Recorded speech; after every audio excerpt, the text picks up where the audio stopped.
Cashflow Diary Podcast, episode number 50. Congratulations, you showed up. Give yourself a high five in celebration of your success. Welcome to the Cashflow Diary, where new and experienced investors come to take confident action towards their goals. Your host is a family man, a real estate entrepreneur, investor, coach, and instructor. As a master facilitator of Robert Kiyosaki's Cashflow 101 game, he's inspired many to begin their journey into creating cash flow for themselves and their family. And now, here he is to offer you the tools required to earn the income desired. Your cash flow coach, Jay Massey. All right, and welcome to another episode of the Cashflow Diary Podcast. I am glad that you are here and still listening. It's amazing to me just how far these episodes reach. I know some of you are listening to us as far away as UK and Germany, etc. And it's just fun to know that, you know, in this day and age, we have the ability to affect so many lives and help so many people across so many states, so many countries, so many lines. And the only thing that really matters is that you've got to have something good to say, something useful to share. And I hope that you guys are continuing to find something useful here. And I think that's why you keep coming back. I know I've been encouraged every time I see the downloads go up, every time I look on Facebook and see that you guys are sharing episodes saying, hey, this was great and that was great. And I just, you know, I feel very honored that you take the time to listen. With that being said, something free for you. It's still there. LearnInvestingNow.com. LearnInvestingNow.com. Go there to get a free course on just being able to transact real estate using none of your own money or credit. We talk about things like raising private capital, wholesaling, which is the primary way to buy properties and sell properties using none of your own money or credit. You say, I don't have anything. This is one good way to get started. And LearnInvestingNow.com is just for that. It's for you who are looking to learn investing in well now. That's why that particular website is there. Some of you may have seen by now, we have a new site going up. It's called Begin Investing Now. Some of you are like, you know what? I don't want to do the investing myself. I'd rather you do it for me, Jay. I'd rather you take all the time and do the research, etc. Well, that's what begininvestingnow.com is all about. So you've got two choices now. It's Learn Investing for those who want to go and learn. It's begininvestingnow.com for those who want to really just go out there and have a simple, clean, easy way to buy a house, to buy an asset that produces cash flow and allows them to sit at home and continue to collect checks and, well, listen to the podcast, of course. So with all of that being said, though, one of the things that I hope that you have been getting is how cash flow can be generated in various different ways. And I've been having a fun and exciting time interviewing many different people from all across the U.S. About how they generate cash flow. And I think today's story is going to be just as interesting, if not more interesting, than some of the others in the past, simply because it's going to be a little bit different than some of the entrepreneurs. And for me, I'm excited because, you know, I don't know the answer to these questions, by the way. I don't really ask the questions ahead of time so that I know. I like talking to the individual and finding out what started their desire to create cash flow and why it's so important to them and what those benefits were and why all these things happen, because we all have a story and we all have a reason and a way to create it. My goal in sharing this with you is to make sure that you understand that cash flow comes from many different places, not just real estate. Real estate, yes, you know I'm biased, but it can come from so many different places, and we can all start with a passion and a purpose. And I know that the guest that we're going to be talking to today has both of those, a passion and a purpose. So do me a favor and listen to Miss Jessica Rhodes. Jessica, you there? I am here. How you doing today? So far, so good. Very, very excited. Me too. Yeah, well, I can only imagine. You get to be an entrepreneur. Who would have you ever met like an entrepreneur who's not excited? I haven't, and if they're not excited, maybe they're not an entrepreneur, because I am excited every day. I'm so happy that I get to do what I do. I know. Do your friends ask you like, "Hey, do you just drink coffee all the time?" Is that what they ask you? Well, yeah, I'm a work at home mom. I have a 10-month-old, and you know, when my friends hear, when people hear that I get to stay at home, but I also have a career and I make money from my home office, they think I have the most fabulous lifestyle. And while I love it, it's not quite luxurious and fabulous all the time. You mean when the kid cries really, really loud, right? When you're on the phone with a client, Oh that's not yeah. exactly the best moment in time. I had a phone call yesterday actually. I have I have a virtual assistant business, and I was on the phone with a prospect for one of my clients, and it was right after my nanny left, and I just had to take the call. So my son Nathan is crawling around the office, and he's being really good, but he's just picking around things, and I'm kind of walking around on the phone, multitasking, and every now and then Nathan would go, ah. Because he's 10 months old, and that's what he does. He randomly just yells things out, and the guy that I was talking to, the you got a little one there? I said, yep, guilty. And he was really nice because a lot of the people I talk to are also, work at home entrepreneurs, and they're totally understanding, but it's definitely a balancing act. I know, right? I know. Well, for those who may not know about you and how you got started and all these types of things, one of the what I would love for you to do is to share with us what I call your origin story. There's something that usually I know for me, many of you already know that my wife and I we were in a what many would call a horrible situation. She couldn't eat or drink. She almost died a few times from hyperemesis. I had a punctured lung, couldn't walk and talk, needed to find a way to generate income and in a way that, if we got sick again, that we could still survive. That was part of the genesis of us. Share with us, if you will, a little bit of your origin story, a little bit about, what it is that led you to do what it is that you are doing now. Absolutely. And thank you so much for the opportunity to come on your show, because I love sharing my story, and I hope that it resonates with listeners. I am 26 years old, and I got pregnant. Well, my son's 10 months old. So, a year and a half ago, I got pregnant. My, husband and I are both working, and I was in a full-time job. I worked at a nonprofit organization, and I was directing a staff of fundraisers. So, it was a great job. I got that job was when I was in college and just stuck around there. Modest paying nonprofit job. It paid the bills and everything for a young married couple without a lot of bills and responsibility. But when we decided to start a family, my whole mindset just really changed. I mean, everything that I was really prioritizing and things that were important to me, I mean, everything started to shift because coming from the nonprofit career where I was working at an environmental organization. So my whole purpose, I really just looked at it as, my job was my life. My whole purpose was going out and saving the world and, making clean drinking water accessible and affordable. And while that's all still important to me, what shifted when I got pregnant was all I cared about and all I wanted was to, bring this child into the world and raise him and really just focus on my family. So I don't think one or the other is, better. I'm not placing judgment, but for the phenomenal thing that happened in my mind was that my whole world was now about this young and innocent child. So to have that, modest paycheck, it wasn't really going to fit anymore. And the other thing about my origin story is that I was absolutely committed to being a stay-at-home mom. I know, gosh, millions of children, go to daycare, and there's nothing wrong with that. But for me, my mom was a stay-at-home mom. My parents did not have a lot of money growing up. We were always really tight for money, but they had made a commitment as parents and as a married couple to have my mom be at home with us, and that really impacted me. And so I was really committed to also making that work for my now family. And I didn't know how that was going to happen. There's no way that, I could do my last job. I couldn't do that from home. Had to be present in my office with my staff. So I told my boss that I would be leaving when my son was born. Again, not having a plan B, which maybe that was the entrepreneur in me, not having a plan B and just going for it. And my dad is a business coach, and he has an online business, and he works from a home office. And he told me about virtual assistants and that whole industry. And I really didn't know anything about virtual assistants. I had never heard the term before. I literally knocked on doors fundraising for this organization. So my job was completely offline, and now I was venturing into this online world.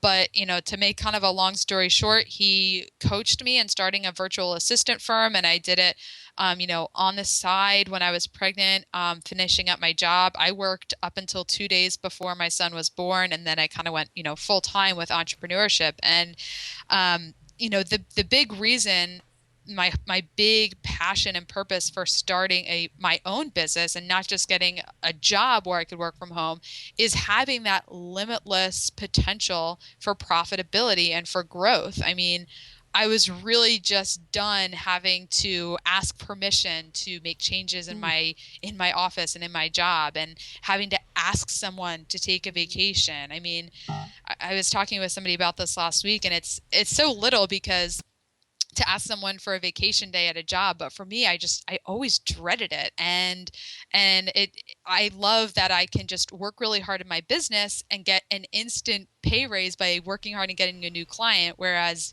in my job I would have to wait a whole year to get $1,500 more a year Right. in my salary. And so and again, just I'm so passionate about, just creating a comfortable life for my family. I mean, I do feel like I had a really good childhood, and I really never had really hard times in my life. But, my family, I've, three other siblings and two parents, and money was always tight. I was babysitting when I was 13. I always had a job. My parents never just handed us money. We always had to work for it. And while I always, I want to raise my son to always work for everything, I also don't want him to ever feel like he's struggling. Like, I really want a comfortable lifestyle. So it's kind of my origin story. That's awesome. Well, what I love about that is that there's so many similarities to entrepreneurs. We all gravitate towards something. Some sort of pain pushes us in a direction that we may not have been prepared for. Like how you said, you just jumped right in. I mean, I don't know any entrepreneur that stops, that's known for stopping and thinking about it. They just pretty much go. Yeah, yeah. I think there's a difference between small business owners and entrepreneurs. And my dad, the business coach, always talks about the difference. And I feel like the big difference is small business owners, may come up with a huge plan and a huge business plan. And I mean, guilty as charged. I didn't come up with a business plan. I just jumped right in. I just started doing the work, and I figure it out as I go. And things are always constantly changing.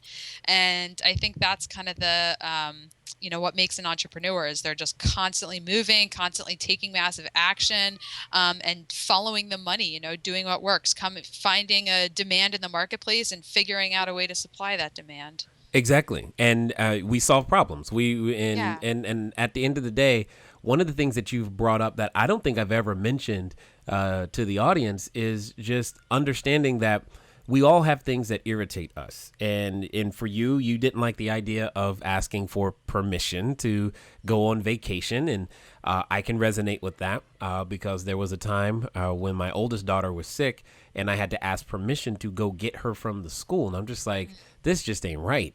I couldn't do that. And it irritated me to the point, and we all have things that poke at us and prod at us. And every day we continue to show up to the job or to whatever circumstance that we're in. That's just us agreeing with that it must be okay because we're not doing anything about it. What's commendable for you is that you've overcome some of the most common objections of, well, I have a full-time job. How on earth am I ever going to figure out how to be at home with my kid? You didn't let that stop you. And not only did you not let that not stop you, but you said, and if I heard you correctly, you said you were working up until 2 days before your son was born, which means that I'm assuming somewhere in there you still had the full-time job at the same time?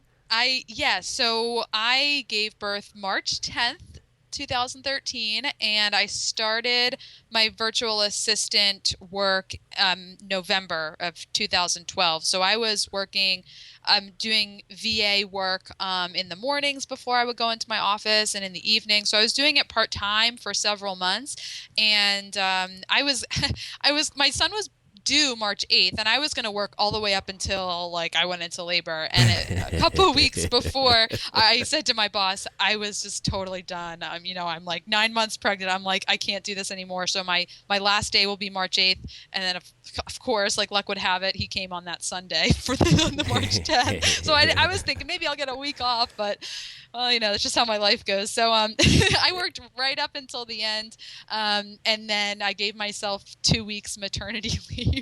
And then I started working again. But it was from home. I had my laptop. I could be working from my couch in my living room, so it worked out fine. But yes, it was hard. And but you're illustrating my exact point in that you many times people will use the excuse, oh, I don't have the time.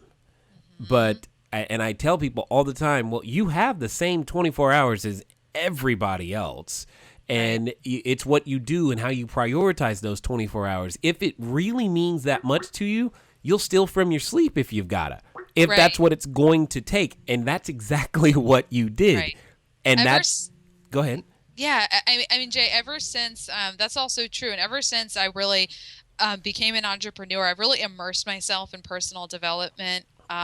Resources, books, podcasts, videos, Tony Robbins videos. And I've really, I made a big shift in my mindset. So I not only learned kind of the nuts and bolts of having a business, things like shopping carts and merchant accounts and all that stuff. I not only learned that, but I really immersed myself in the mindset behind it. I mean, I can't even let myself think an excuse. I don't give myself excuses for everything. Like when I don't exercise enough, or I like to do yoga, that's my exercise of choice. When I don't go for a few weeks or a few months, I start thinking of excuses of why I haven't gone. And I literally have trained myself to say, you just have chosen not to go.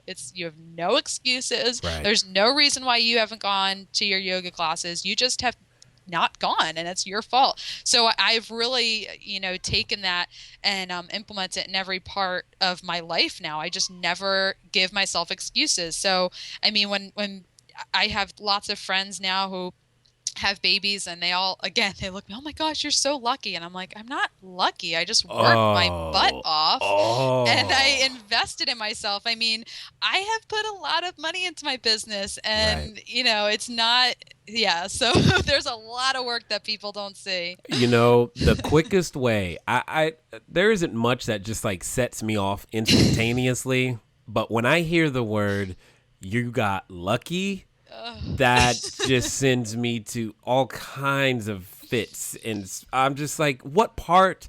I have to ask people, what part of my wife not being able to eat or drink was lucky? What part of me not being able to walk or talk and breathe was lucky? What part of any of that was lucky in terms of the results? None of it. I mean, everything was consistent decisions, lots of prayer, lots of faith, lots of struggle, lots of tears. I mean, sorry. And You said the L word, and I just went nuts. I know. Well, I totally, I'm with you there completely. And I mean, from my point, where with my situation, it's like, I'm not lucky. I have, worked really hard. I have, I'm in the first year essentially of my business, and I haven't been perfect. I use credit cards. Like, I don't like it, and I'm working on, getting out of that bad debt. But for me, like, I have just made the sacrifices with some bad debt to invest in my business. And I just really firmly believe that I'm going to be wildly successful over time and pay all that debt off. But I've got a very supportive husband, who gives me the time and support that I need to build the business. So it's really not luck. It's guts. And my coach always said, wealth rewards risk. And I have taken a lot of risk. I've taken the risk in, using credit cards to make some, ends meet, so I could, invest in that merchant account and that shopping cart, for example. So again, it's like luck is just a horrible word because there's no luck at all. It is work, it is risk that I've taken, it's time. I mean, I have had mornings where I was waking up at 5 a.m. before the baby got up so I could get some work in, and working till 9 or 10 o'clock at night until I'm like delirious and about to go to bed. I mean, yeah, that's an entrepreneur for you, just working and working and working until it pays off. That's true. But now, truth be told, we are quote unquote lucky because we get to do what we are choosing to do. Yeah. Now that part is true. Yeah. However, we've chosen to do it, and we've chosen to make the sacrifices to do Right. those things. Now, the one thing, if I may, I'll share with you is here's a quick definition for all of you that I love to use because I get this debt question a lot, especially being a real estate guy, is that you just got to have a different you have to have a different understanding of it. Bad debt is well, let me give you the definition of good debt. Good debt is any debt that you can get someone else to pay for, Hmm. and you actually get your customers to pay for your debt. Right. Therefore, I don't necessarily consider that bad debt. I wouldn't let that bother you that much because most people what they're doing is they're not using the funds. It's not borrowing money that's the issue. It's what you do with borrowed money. You're using Right. it in an investment. Now, that investment is primarily in yourself. It's in Mhm. systems for the business. It's in infrastructure to continue to deliver good quality products and services. And so long as that continues to work, you've got no issues. Right. The challenge is that most of us, when we're using debt, we go buy shoes or Disney World tickets or clothing or food or something that doesn't have the ability to pay us back, quote unquote. That's when we Hmm. have issues, and because when it comes to business, you must learn to leverage many different resources, not just capital, but you've got to learn to leverage everything that you've got. And that's one of the fun things about being an entrepreneur is that you are by definition guaranteed to grow and learn to do things and use resources in ways that you had never considered Hmm. before. And it's our resourcefulness that makes us unique. Now, just for those wondering, could because they're probably wondering, what does she do? Oh yeah, we haven't talked about that yet. you tell us a little bit more about what it is that you and your company does to provide value to the marketplace. Sure. Well, my main company is Entrepreneur Support Services. So it's a virtual assistant firm. And my main service is Interview Connections, where I work with podcasters and I find and book great guest interviews. My team takes care of the confirmation emails and the promotional graphics and, making sure the guest knows when their show goes live, that kind of thing. I work with entrepreneurs and I help get them booked as a guest expert. So, get them more exposure through these types of podcast interviews, help them get their message out. And I also have some kind of graphic design services. I design infographics for people who want to utilize those types of graphics on things like Pinterest or even getting them printed out as materials at live events. And I have a couple clients that I do, client support and sales work because I do have that fundraising background. So for a select couple clients, I do sales work, which is a lot of fun for me. Indeed, indeed. Now you bring Yeah. up something that I love to hammer on because many times, I get the question either at a live event that I'm teaching or maybe if I'm doing a mastermind group, people ask me, Jay, do you think I can do this? And I often have to tell people that the truthful answer is no, you can't. The version of who you are at this moment cannot do what it is that you're asking to do. You have to become someone new, and that's fine. However, here's the gold, and this is what I want to know from you. You've been fundraising for nonprofits. You're now a mother. You're a wife. You're a daughter, of course. You've got many different skills in many different areas. I'm just kind of curious which skills that you've had to use in other roles actually transfer over to being an entrepreneur that have helped you. I mean, the short answer is all of it. But to be more specific, for me, I want to talk about my experience with the fundraising because most tangibly, it's the sales skills that I Yep. learned doing that. Um, and so what I did, quite literally, is I knocked on doors in residential neighborhoods, and I went face to face with people, essentially cold calling. And I'm sure folks in real estate have definitely experienced that kind of, Oh yeah, interaction. I love door knocking. It's fun. It is fun. I spent 6 years doing it, and I enjoyed almost every minute of it. Um, knocking on doors, introducing myself to someone who had no idea I was going to be there, and I introduced the organization and what we did, and I walked away hopefully about 50% of the time with a check as a donation to the organization. And the skills that I learned doing that have been so transferable to being an entrepreneur. Because even for entrepreneurs to say, "Oh, I'm not in sales," if you're an entrepreneur, you are in sales because you're Right. always selling. What you do. You might not be you might not be a sales rep directly for somebody else, but you're selling your own services or products or you know whatever you have to offer. And so I have really, I mean, we would teach very specific communication skills with the canvassing, as far as targeting, being very specific about what you want and getting it. How to communicate a message short and simply. I had a consult call with one of my clients at Interview Connections, and I was asking him about his podcast, and it was a new podcast he hadn't launched yet, and he had this whole big vision of what it was and the purpose behind it, and it was very very confusing. It took him about 10 minutes to explain it to me, and I worked with him to get it down to a one sentence explanation. And it was really really exciting for me because that was something that I did canvassing, as I took a big issue, a big environmental issue, and I was able to communicate it to someone at their doorstep in one or two sentences.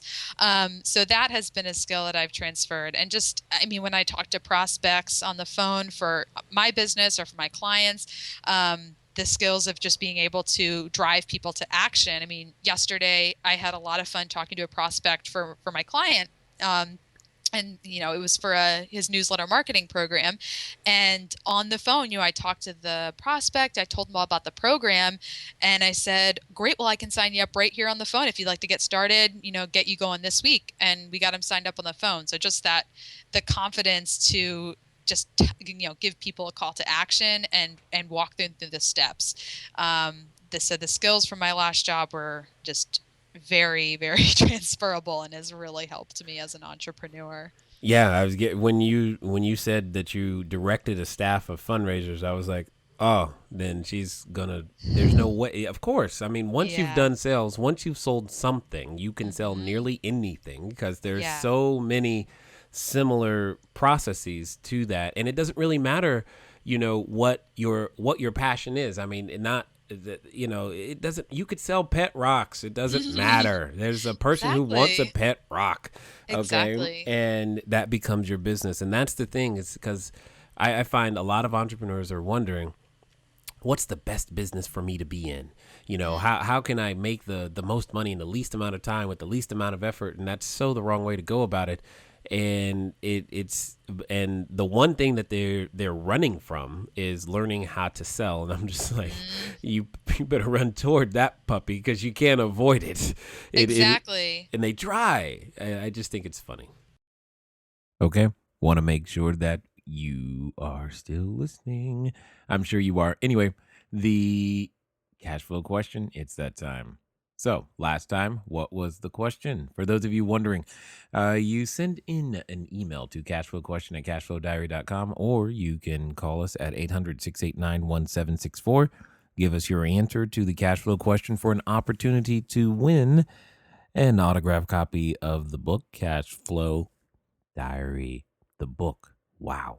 It goes through my entire business model so that you have the opportunity to duplicate it in full if you so desire. And most importantly, make sure that you're able to get some of that, good old cash flow stuff for yourself as well. Anyway, last week's question: what is the definition of loss to lease? Now, what's interesting is that you could have just looked this one up. Easy free book right there. Loss to lease. So I'm going to do something that I think is a little funny.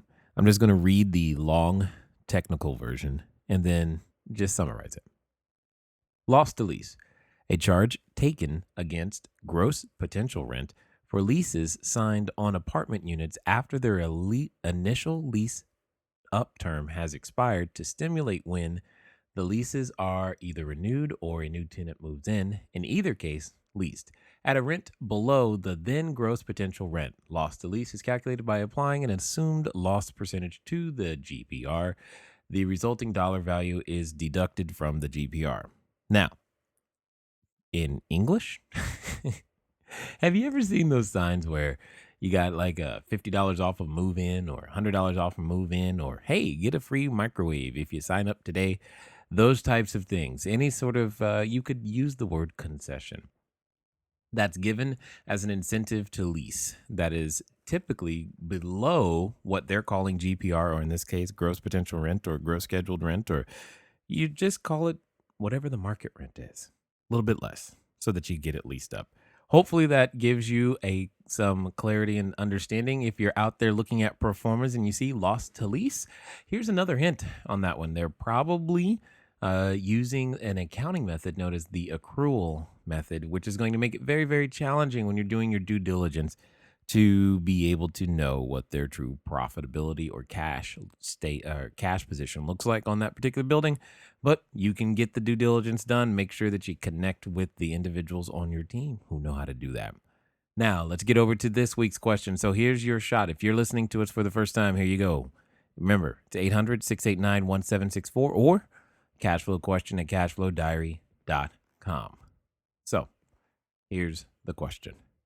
What is the name of the financial statement where you will find the source of a company's incoming cash? I'll say that again. What is the name of the financial statement where you will find the source of a company's incoming cash? And I don't know if Jay, if you've ever heard the acronym WIFM, what's in it for me? Mm-hmm. I mean, that I always use that too, because when you're selling and it's same type of thing when I pitch guests, and when I pitch potential guests to podcasters, to be a guest, we're not making a transaction, with money, but we are making a transaction of, I want to sell you this guest and have them on your show. And I focus on what's in it for them. They're asking what's in it for me. So I, sell like what kind of content the guest has to offer, what kind of value they're going to offer to the audience. I'll be very specific of your audience is listening to your show for, stories on how to create cash flow or fill in the blank. And this guest can fill that need with this type of content. So I always, focus on what they're going to get out of the guest or the service or the product, not just why they should get it. Yeah, and I hope everyone's listening. I mean, they've heard me tell them. So that the whole thing, the people ask me all the time, what do I say to a seller? What do I say to a seller? You find out what their need is. Find out why they're going to do business with you. Can they do business with you? Do they want to do business with you? And do they want to do it now? When you can find out those things, once you know those things, then you can move forward with whatever it is that you might have to offer. Until then, they're probably not even interested in hearing what you have to say. So, and I just thought of a great other little sales tidbit for people that go to live events. I've been to a couple live events in the past 6 months or so, and the big key is listening and asking questions. A new friend, Michelle Letterman, talks about she was doing an interview on Jason Silverman's podcast that you were recently a guest on. Yep. And she was talking about why introverts have a benefit in networking or being at live events. And she said the benefit is that they listen more.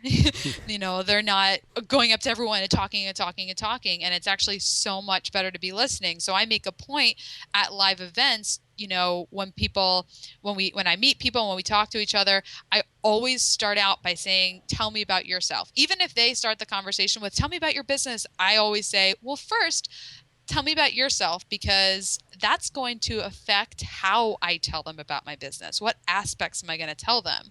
I want to make sure that I can appeal to them. So I always start out by asking them questions and letting them talk first. And that's just such a really just a huge sales technique because again, you're letting them talk first and you're not just talking at them. Oh my goodness, that was nothing but gold. I hope you're listening right now and taking notes, because every script that I've ever produced for people to use inside of real estate does that exact same thing. My basic one, the one everybody knows that I teach people is, hey, you say, hi, my name is Jay. I'm a wholesaler. What that means is that I buy property at a discount and I sell property at a discount. What type of investing are you looking to do? And then you shut up and you take notes and you just Yeah, listen. That's it. exactly. There's nothing else needed. And as you go through that process, when you're listening, well, I should say actively listening, Right, not right, right, pretending to right. listen. Another technique that I've learned. Yeah, right. Then you have the ability to make all of these things happen. So help me understand something. How is it that you identified, because, as an entrepreneur, one of the things I'm always looking for, a phrase that I was taught by my mentors a long time ago was that entrepreneurs solve problems, obviously, and the bigger the problem, the bigger the solution that's needed. The bigger the solution, the bigger the income that could be generated. Therefore, I'm curious as to how you decided upon providing the type of service that you did. Like, what was that process? Was this the first thing you said, or were you considering, maybe I could do this business, and then maybe I could do this business, and how did you decide? Yeah, this is the one. This is what we want to do. That's a really great question, and there's definitely big business lessons in this story. I When I first started my business, my dad is my business coach. He was my first client. He helped Well, me that's start out. convenient right there. Yeah, it was convenient. I might have gotten lucky there. That might be the one area that luck was Right, that's but convenient. but again, he's old fashioned. He would not have hired me if I was, not a good worker. Yeah, yeah. So anyway, I'm one of his virtual assistants, and one of the tasks that he wanted me to take over was getting him booked on podcasts, internet radio shows. Hadn't, it's not something that I had been doing before, but I just kind of figured it out. So I started just by reaching out to podcasters to book him as a guest. And I did that for several months before expanding the service to other people. And over time, I realized there were a lot of podcasters that I would book him with that actually reached out to me personally and said, all right, okay, well, what do you do? Who are you? I've never really had somebody that connected me with a guest. It's always been kind of the podcaster just reaching out directly to the potential guest. And I didn't really have an answer for them because I was Jim Palmer's VA. He just told me to do this. So I didn't really have some big, like, sparkly service to offer them. But when enough people asked me what I did and showed interest in it, talking with my dad and thinking about it, I saw the opportunity that there was a need in the marketplace. I mean, podcasts have gotten so popular over the past year. With the rise in popularity of podcasts like Entrepreneur on Fire, with John Lee Dumas's success of creating this very profitable podcast, just a lot of people had followed suit, and it's just a great way to get content out there for people that don't want to write a blog or want another way to be communicating with their audience. Podcasts are just an amazing way that entrepreneurs can get their message out. So just so many people are launching podcasts, and they're often entrepreneurs who are doing this in addition to their main business. It's not their main revenue generator. So there was a need to get some, an affordable, easy way to take care of the logistics of finding and booking guests. So once I had enough people express the need for the service, that's when I decided to create Interview Connections. So really the big business lesson is make sure there's a need. I heard a great quote, and this is probably a pretty well-known little anecdote, but where's the best place to open a burger restaurant? And it's where there's hungry people. Or I'm sorry, it's not where there's it's where there's hungry people. So I don't know if I'm getting that quote right, but Okay. it's essentially, you know what I mean? It's you need to make sure there's a need in the marketplace, because the lesson is, if there's a town full of vegans, you're not going to be successful. So I totally messed that story up, but I hope That's fine. everyone forgives me. It's yeah, you need a need in the marketplace, so But interview it's connections. okay. It's okay. But Yeah, you so you illustrate a number of things in terms of how to identify that need. Sometimes the need isn't apparent. We don't know. You just started, and that's the key thing here is one of the most important things you can do when you're trying to build cash flow and make things happen is start. The marketplace will begin to give you feedback about what it needs, and that's the key. It's what I call the feedback loop. And until you're in that feedback loop, you don't know. Everything's a guess. You think, hey, my great idea is great until the market either buys it or doesn't. And then you right, can go, maybe it isn't so great. And you can tweak it and make it into what it needs to be that the marketplace is asking for, so that you can then, find your little comfortable spot in order to do it. Now, there are some of you who are, we'll call them difference makers, influence changers, trend makers, who are bold and brave enough and have the ability to actually establish and start a trend. A very, I would say, famous company who's pretty good at doing it is Apple, in that they start something that other companies follow, because it wasn't until they started making, what is it? I think it was iMacs in various different colors. Now we've got vacuum cleaners that come in various different colors because for some reason someone decided that we need, an orange vacuum, and therefore we've got the choice. right, But most of us, we have to just find a need right, and work from there. And that's what I like. Is that you're like, well, I can fill this. This is what I can do. I can do this piece. And you've built systems around that in order to deliver what is a very valuable service. Because you are absolutely right. The podcasting is not my full-time thing. And I'm like, I got to find people to come on. How do you do that? And right. that's new. Yeah. And then that's when you appeared. And I was like, relieved. Exactly. And it's yeah, I mean it's filling the need. And I like what you were saying about feedback is because I really waited till I had enough feedback. And now it's always evolving and changing and getting, systems are getting better and the graphics are getting better and we're going to be offering more services, something about Yay. show notes and Yay. there's things I have, clients come to me, well, do you do this too? Or do you help launch onto iTunes. And so there's so many different services that I want to be able to offer. But obviously, like everything takes time and figuring out what to charge for everything. So it's an exciting journey. But again, you just have to start because where I am now with Interview Connections and the services that I'm offering and the team that I have in place to help me service so many clients, I didn't start with all that. Interview Connections was a totally solo operation when I first started on day one, but now I have a whole team of designers and an assistant to help with the logistics. So, but you just have to start because you never know where it's going to take you unless you get going. Exactly. Now, there are two things I want to point out that I'm hoping you heard.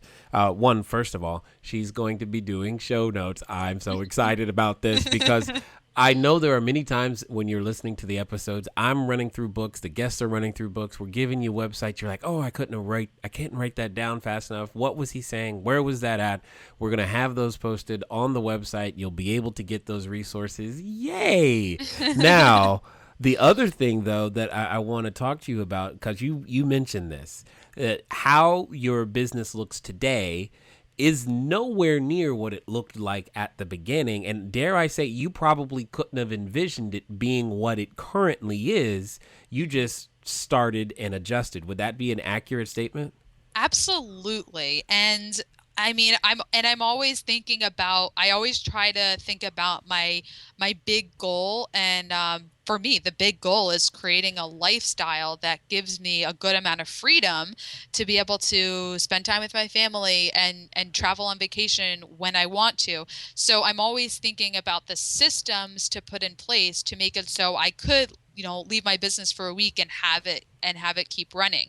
So for example, when I first started, I was pitching my dad as a guest. And that's a lot of trading hours for dollars. And I do have VA work where I still, trade hours for dollars, and it's still necessary for me right now. But I thought several months ago, I really made the decision of, all right, if I'm going to grow my business to a place where I can leave it for a week and go on vacation and keep it running, I can't have a model where it's all dependent on the hours I spend on the business. I need to be able to create a service where it can run efficiently and it's not all me logging time, Yes. Um, so that's why I said I changed Interview Connections to be servicing podcasters, not necessarily me going out and actively pitching people as guests. Because while I can do that effectively, it takes a lot more time and it's not necessarily as efficient and effective use of my time. So I've created a new program where people can join my guest database and come on strategy coaching calls with me to learn how to pitch themselves. But it no longer has me in the driver's seat of going out and doing all that pitching, because I set a goal to kind of advance myself to the CEO role rather than the, concierge assistant type role. Totally understood. And this is the exact point that I wanted to drive home.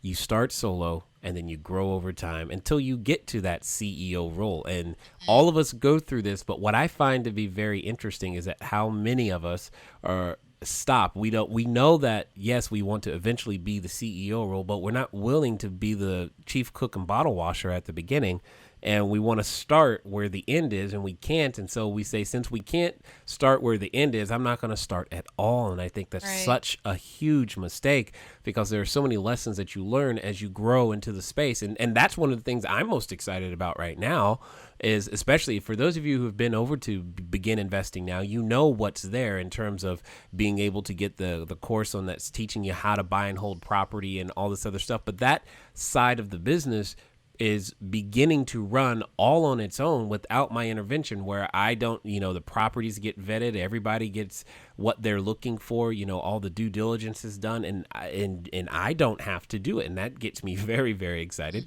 Mhm. because we can serve more of you guys faster than me having to stop and look at each and every one and all this other stuff. It's just amazing what is possible when you begin to put systems in place. And in fact, my team right now is the best version of the team I have ever had, and I'm partly because most of you guys listening, you keep requesting more services from us, and I've had to find a way to accommodate it all. It's like, what are we going to do? We're going to break if this keeps happening. So it's awesome. It's just a Yeah. matter though of building a team. So why do you think, I'm just curious, in the time that you've been an entrepreneur now, why do you think so many people fear or maybe run from the idea of directing a team?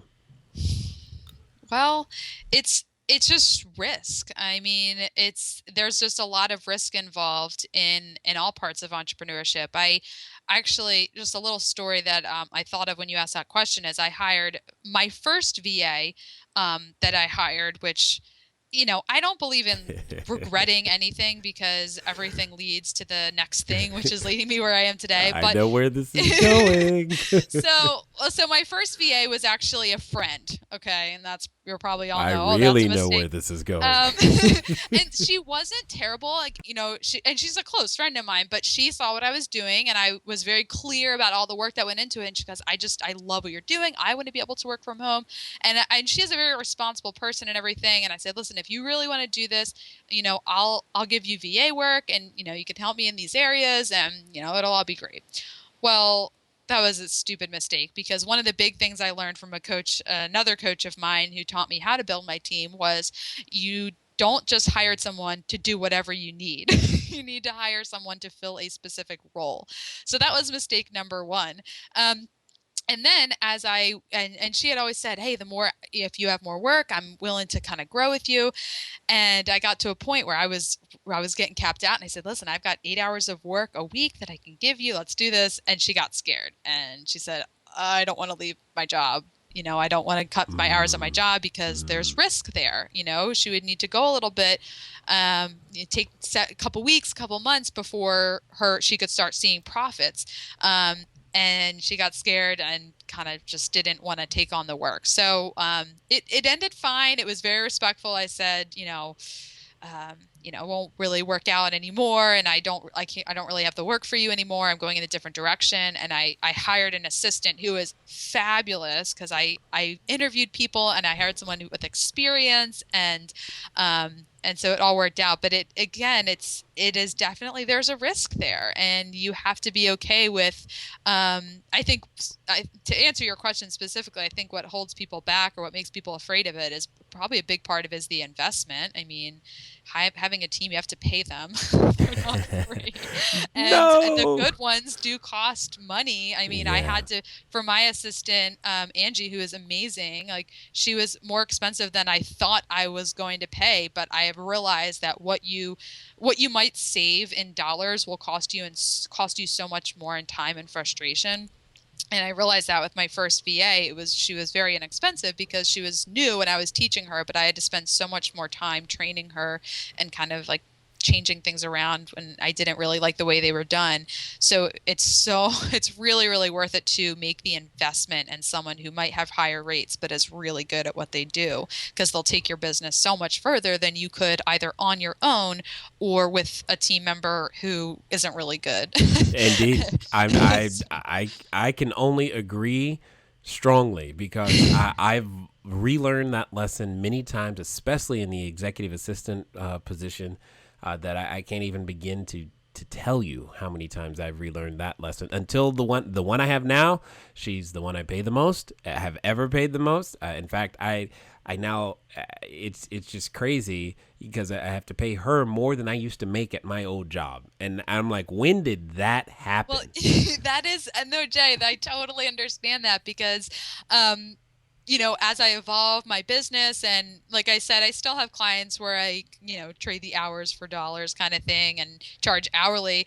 And, I'm paying my assistant more than I'm charging some of my clients. So it was definitely you got to kind of bite the bullet, so to speak, because it was hard for me, like, well, I'm not making that much. Well, why am I not making that much? Because I made the mistake of not charging enough. Right, So, right, right. but because I kind of took the risk and made the leap to hire someone who is experienced and really good at what they do, it's obviously it's motivating me and teaching me to charge more, to be frank. No, I hear you. We provide great value. There's so many lessons that you learn along the way. But here's one thing that I have learned with all of the individuals on my team.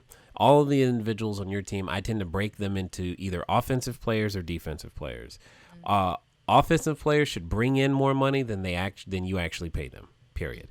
Defensive players should save your company more money than you actually pay them. So if you've got defensive players who end up costing the company any money, that's the problem. So I don't really care. I mean, I care, but I don't really care how much I pay someone, so Right. long as their value is more than not their perceived value, but their actual measurable value Right. is more Right. than what they bring in, or how they save the company money. And I often use this example that my CFO, I pay her a very nice six-figure number every year, and it's like, wow, I really, yet she's more than enough of the reason why we are able to collect and raise and accurately manage millions of dollars Right. of other people's money, going out there into the marketplace to develop property, and be that the international stuff or national stuff. Without her, I couldn't do it. Right. And so it's like, who cares what you pay them so long as that happens? Exactly. And I really like that analogy. I've never heard of it like that before, but it makes so much sense. And another kind of mindset and vocabulary tweak that I've made is, not calling something an expense unless you don't get a return. So I always Uh-huh. make sure I say my team members are they're investments that I make. What you pay them Right. as an investment because I'm getting a return on it.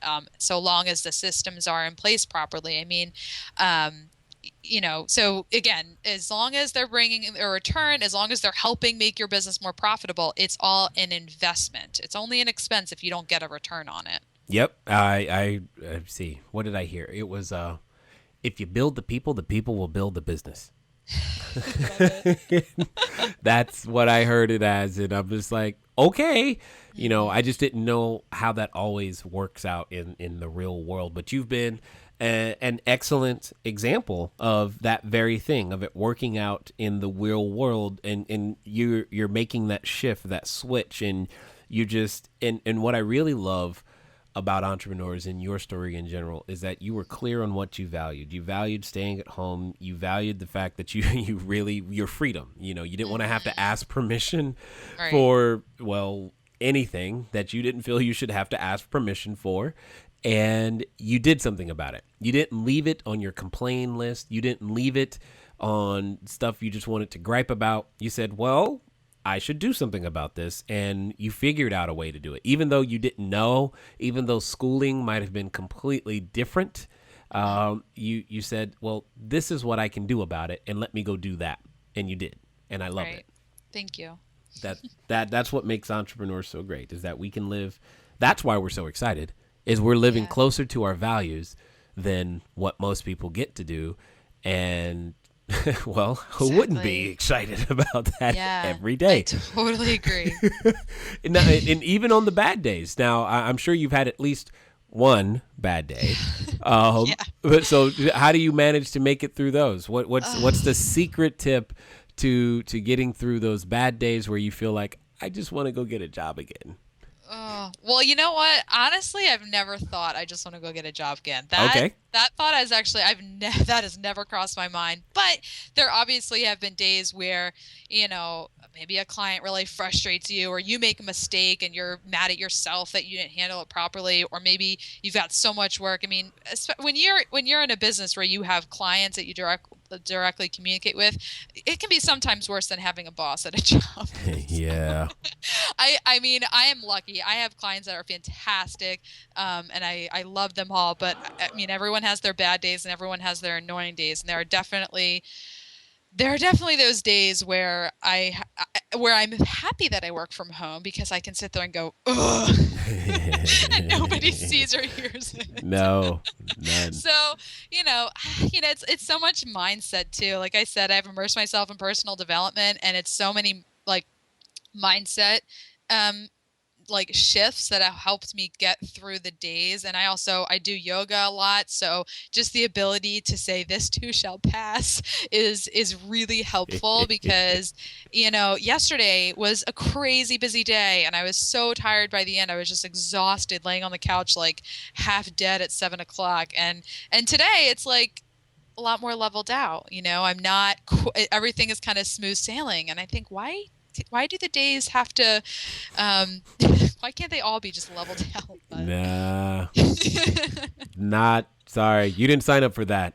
no, I didn't. No, I know you what I did. signed up for. You did not sign up for that. You left the leveled out That's a job, yeah. long time ago. But yeah, and that's the thing. I think sometimes people we just it takes a lot of responsibility. It takes a lot of character and courage to be able to provide jobs for people, and that's kind of what you're doing now. And you've Right. crossed that line, and life is different, and it's definitely fun, and you're being able to create cash flow to live closer to the values that you aspire to, which is great.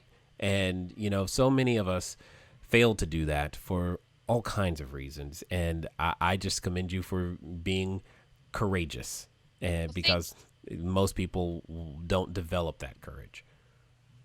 thank you so much. So, before we end here, just kind of curious if there's anything that you would want to share with that person who's out there thinking, "Man, I should totally do it," because there are people who are thinking, "I should totally get started. I should totally build my business. I should totally finally go write that offer. I should finally go do what I know I need to do." What would you say to them I, right you now? know, I just want to offer encouragement, and I really think the saying wealth rewards risk really rings true here, because it is going to be risky and it might be tight at first, and it probably will be tight at first before you start turning a profit. You might work in the red for a while, but what's on the other side is so much better than a steady small paycheck that is never going to grow as massively as your income or your cash flow could grow, when you're an entrepreneur. So, take the risk, use whatever resources you have available, whether it's the coaching and mentoring that you get through podcasts or reading books or hiring a mentor or coach. Just whatever you can do, just start, because you have to take action if you're going to see the results that you want. Indeed. I couldn't have said it better myself. In fact, I know for us, I remember one thing I said to myself when I was first getting started in business was, even if I earned the exact same dollar amount as I am right now, but had more control over my time and situation, it would have been worth it. Totally. It would have been worth it. And all the other stuff is just gravy. So Yeah. I definitely appreciate you taking the time to invest here and helping others understand what it takes to create cash flow in various different ways, and making sure that, we can learn from your example, your courage, your tenacity, dare I say, and making sure that we go out there and doing the things that we need to do in order to make, success happen for ourselves and for our family. I thank you for being here. Thank you for your time. Thank you so much for having me. You're welcome. All right, everybody. This, as you guys know, hopefully you enjoyed listening to Jessica. I know that one of the things that, can go through your mind is, yes, she could do it, but I could never do it. And you got to understand that we all start somewhere, and now could be that somewhere. Don't be thinking about someday. I mean, all the time we say things like, someday I'm going to get started. That if you look at your calendar right now, I want you to find the day that's called someday. And if you don't find it, I want you to make it today. Today is the day that you got to get started so that you can begin to make those changes. It's incremental changes implemented over time.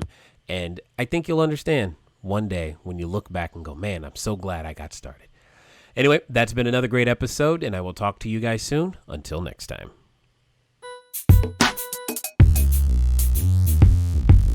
Thank you for investing your time with Jay Massey and the Cash Flow Diary. When you have a moment, please visit iTunes and leave a positive comment about the show. And go now to our website, cashflowdiary.com, to take advantage of our free business building course, Cash Flow Foundation. Gain the knowledge, understanding, and skill that will teach you how to never need a job again.